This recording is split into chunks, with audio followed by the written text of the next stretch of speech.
¿Los dones maravillosos siguen vigentes hoy en día o ya han cesado? Este tema de los dones, que llamamos carismáticos, como el don de las lenguas, ha sido de mucha controversia en la actualidad.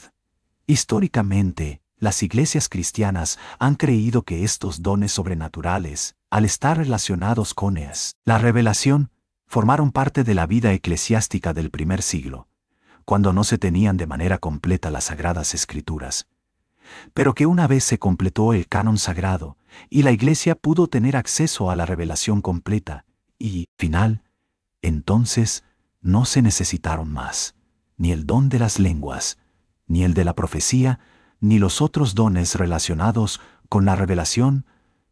Esta fue la creencia de la iglesia en los primeros siglos de la era cristiana, en la Reforma evangélica del siglo XVI, en la época puritana, siglo XVII, y en la Iglesia moderna, hasta comienzos del siglo XX, que por cierto, los grupos que profesaron reavivar el don de las lenguas y la profecía, en siglos posteriores al siglo I, fueron catalogados como grupos sectarios, pues, por lo general, sus lenguas y profecías iban acompañadas de doctrinas erróneas y declaraciones escatológicas desviadas. Por ejemplo, en el siglo II, cuando el don de las lenguas ya había entrado en desuso, porque se consideraba que esto formó parte del tiempo apostólico, surgió un hombre llamado Montano, el cual reclamaba estar viviendo un nuevo Pentecostés.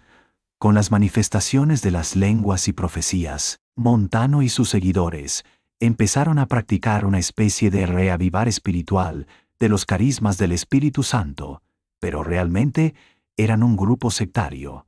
Tanto él como sus dos profetisas, Priscila y Maximila, decían experimentar éxtasis que los transportaban espiritualmente, y estando en esa condición predecían a través de supuestas profecías el inminente fin del mundo y la pronta venida de Cristo a la tierra para establecer su reinado milenial. Ellos mandaban a sus seguidores que se reunieran en la ciudad de Pepusa, porque allí regresaría el Señor y se establecería la nueva Jerusalén que bajaría desde el cielo. Obviamente, en el siglo II no se dio el fin del mundo, ni tampoco regresó el Señor, ni mucho menos descendió la Jerusalén celestial. Este grupo fue declarado herético por la Iglesia patrística. Luego, en la época de Lutero también surgieron algunos grupos sectarios dentro de lo que se llamó la Reforma Radical, es decir, en el seno de los grupos anabaptistas, algunos de los cuales reclamaron tener el don de las lenguas y las profecía. Ellos anunciaban también el inminente regreso del Señor para establecer su reino milenial. Pero nuevamente se comprobó que era un movimiento falso y herético. Los reformadores evangélicos también estaban de acuerdo con los padres de la Iglesia, en el sentido de que los dones sobrenaturales, como el de las lenguas y la profecía, habían cesado con la muerte de los apóstoles, y en especial, porque la revelación había sido completada con los escritos de los con los apóstoles y profetas del Nuevo Testamento. A finales del siglo XIX y comienzos del siglo XX, algunas iglesias llamadas de santidad, herederas del metodismo y el pietismo, procurando un despertar en el cristianismo frío y racionalista de esa época, buscaron experimentar un reavivamiento espiritual y empezaron a reclamar el tener las manifestaciones de dones sobrenaturales como el de las lenguas y las profecías. Nuevamente este movimiento no estuvo ajeno a las excentricidades escatológicas de sus predecesores montanistas y anabaptistas, pues los nuevos profetas empezaron a hacer declaraciones escatológicas respecto al inminente regreso del Señor. Incluso algunos de estos nuevos profetas dieron fechas para este esperado suceso. El movimiento pentecostal moderno no ha estado exento de escándalos de toda clase, de abusos con el tema de las profecías, y muchas distorsiones en el uso de las lenguas. A mediados del siglo XX, el movimiento pentecostal, que había sido exclusivo de nuevas denominaciones surgidas en Estados Unidos, como las Iglesias de Dios, las Asambleas de Dios y la Iglesia Cuadrangular, influenció algunas denominaciones históricas como la luterana, bautista, presbiteriana, surgiendo así el movimiento carismático.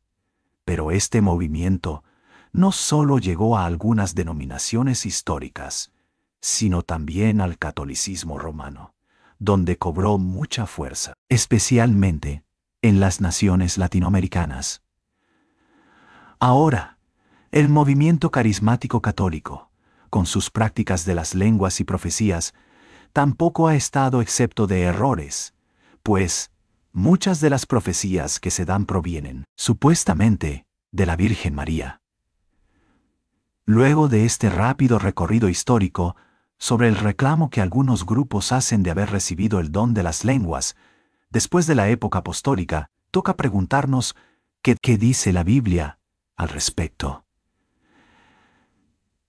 En el día de Pentecostés, los creyentes judíos que estaban en Jerusalén, esperando el cumplimiento de la promesa dada por Cristo, Lucas 24, verso 29, en el sentido que no debían moverse en la evangelización, hasta cuando hubiesen recibido el poder de lo alto que los capacitaría para ser testigos y mártires de Cristo. Ellos fueron sorprendidos por un viento recio y un temblor que acompañaron a la venida del Espíritu Santo en una forma especial para quedarse hasta el fin de los tiempos con la Iglesia, capacitando a los santos para la obra del ministerio y el avance del reino de Cristo. Esta promesa se cumplió ese día, y todos los creyentes judíos que conformaron la Iglesia de Jerusalén fueron investidos con el poder de lo alto, evidenciándose esto con el don de las lenguas.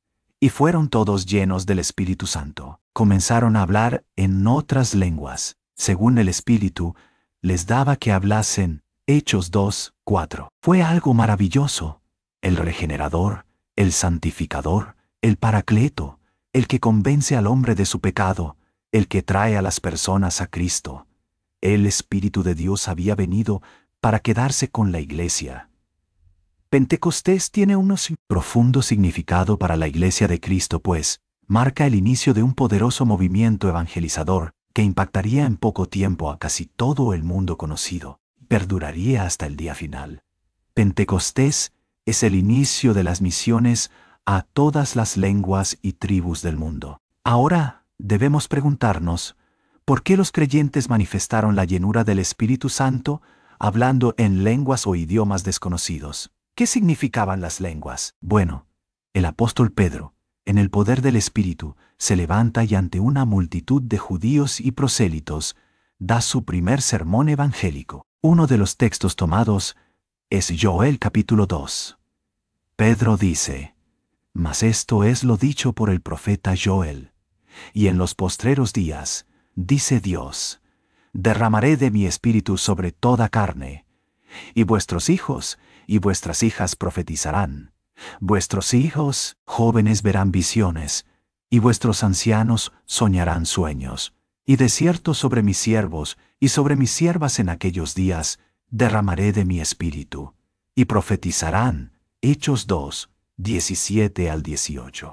En este pasaje, el apóstol Pedro les dice al pueblo judío, que se había reunido para ver este hecho sobrenatural, que las lenguas y las profecías habladas por los creyentes en ese día eran una muestra de que habían llegado los tiempos postreros en los cuales el pueblo del Señor sería visitado de una manera maravillosa por Dios, trayendo salvación a todos. Ese tiempo había llegado a través de Jesús, el Cristo, y las lenguas y profecías eran una señal de ello. Por tanto, las lenguas y dones milagrosos tenían como objetivo demostrar al pueblo judío que Jesús sí era el Mesías, y que el mensaje proclamado por los apóstoles y la Iglesia en general venía del cielo, de la misma forma como Dios hizo milagros a través de Moisés para que su pueblo creyera que Él era enviado por el Señor. Así fue necesario que muchos milagros se hicieran con el fin de confirmar ante los judíos que Dios había puesto al Cristo como Salvador y Señor en Israel. Las lenguas cumplieron un papel importante en la confirmación de la llegada de la salvación a los gentiles, los apóstoles y los primeros discípulos. Siendo todos judíos, pensaban que el Evangelio sería solo para ellos. Allí que cuando el apóstol Pedro recibe la invitación para predicar el Evangelio a Cornelio, un gentil, Dios lo había preparado a través de una visión, en la cual le mostraba que ahora él no podría considerar inmundos a los gentiles que recibieran el Evangelio. Esto no fue fácil para Pedro ni para el resto de discípulos, pero el apóstol obedeció la voz del Señor y predicó la palabra a Cornelio y a su familia, los cuales creyeron en el Evangelio. Pero ¿de qué manera podría Pedro y el resto de la iglesia judía ver evidencias de que realmente el Evangelio también era para los gentiles? Las lenguas cumplieron un papel importante en esto, pues, de la misma manera que en Pentecostés, los judíos hablaron, por el Espíritu Santo, lenguas que nunca habían aprendido. Los gentiles también hablaron estas lenguas, en señal de que el Espíritu Santo los había regenerado e incorporado al cuerpo de Cristo. Mientras aún hablaba Pedro estas palabras, el Espíritu Santo cayó sobre todos los que oían el discurso.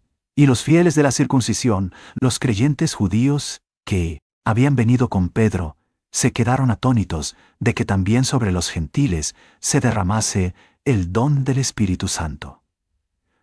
¿Cómo sabían estos judíos que sobre los gentiles había venido el Espíritu regenerador? Porque los oían que hablaban en lenguas y que magnificaban a Dios, es decir, a través de estas lenguas o idiomas, no aprendidos ellos, magnificaban el nombre de Dios.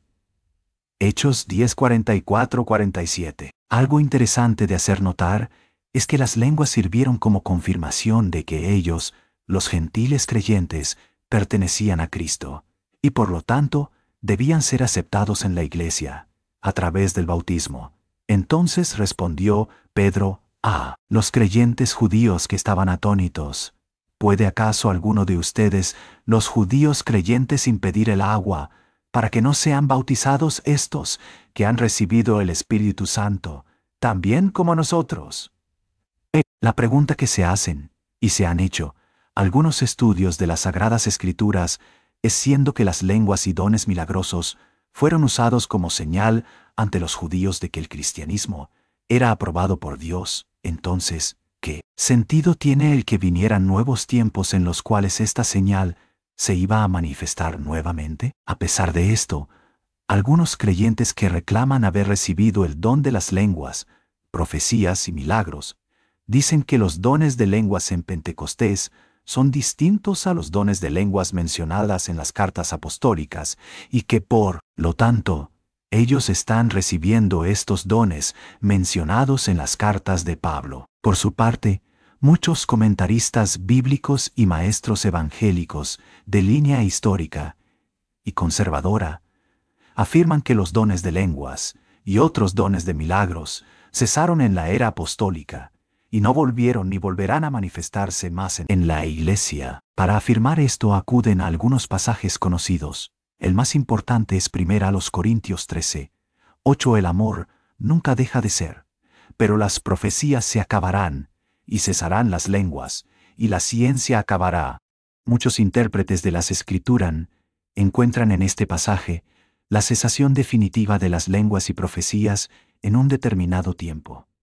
Pero la pregunta que nos hacemos es, ¿cuál es el tiempo en el cual cesarán las lenguas y las profecías? Y varias interpretaciones se han dado a este pasaje.